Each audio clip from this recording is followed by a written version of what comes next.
This is the story of a man who became a helicopter. When I was a little boy, all I ever dreamed about being was a helicopter.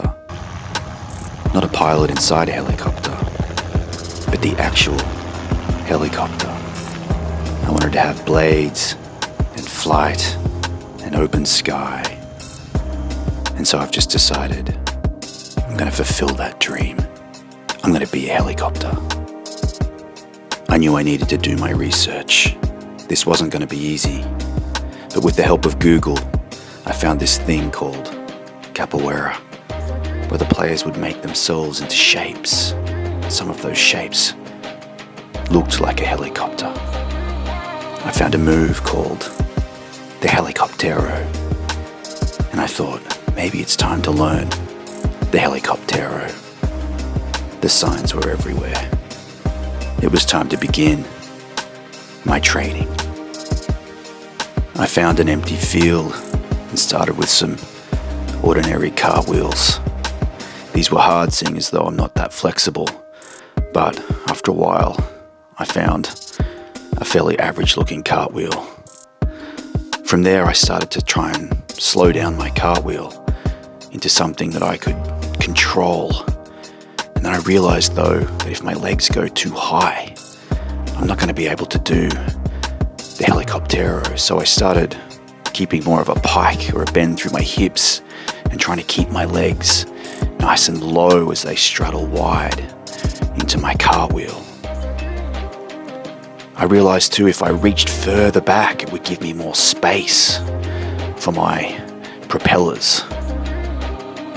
Then I realized I needed to work out how to exit out of the Helicoptero. So I wanted to teach my hips how to face forward when I finished my cartwheel. So I did these drills followed by some hops and spins just to try and teach my hips what to do after my propellers spun around like the blades of a helicopter. As these shapes felt better and better, I realized now it was time for some elevation of the hands just to help teach my propellers what to do. So I found a block and I did some cartwheels, keeping my feet nice and low on the block. And I took my Crocs and I made a little target so that I could teach my propellers how to spin. From the cartwheel I would kick the Croc and try not to break my knee on the corner of the block. And then I'd set my Crocs up again, try not to spill my giblets. And then I'd do another target propeller rotation. I did many of these to try and teach my legs the pattern and to figure out how to get out of the cartwheel. I put the Crocs on and tried that too. That felt really nice. Then I had an idea. The flat ground felt impossible, so I would start on a hill. On the hill I could reach back, and it just felt like I had more space, more time to complete my cartwheel with the assistance of the elevation behind me. So I started with some cartwheels, and then I started my Helicopteros, and it felt like this could actually be possible.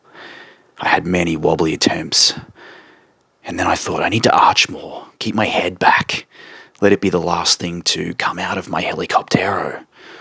With the assistance of the hill and many, many efforts, the pattern started to reveal itself to me, and the Helicoptero began to feel like something I could actually do.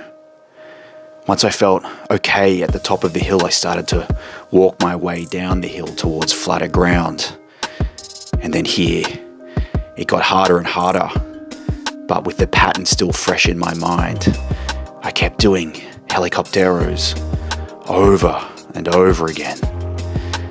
Eventually, I was able to walk my way down the hill onto flat ground.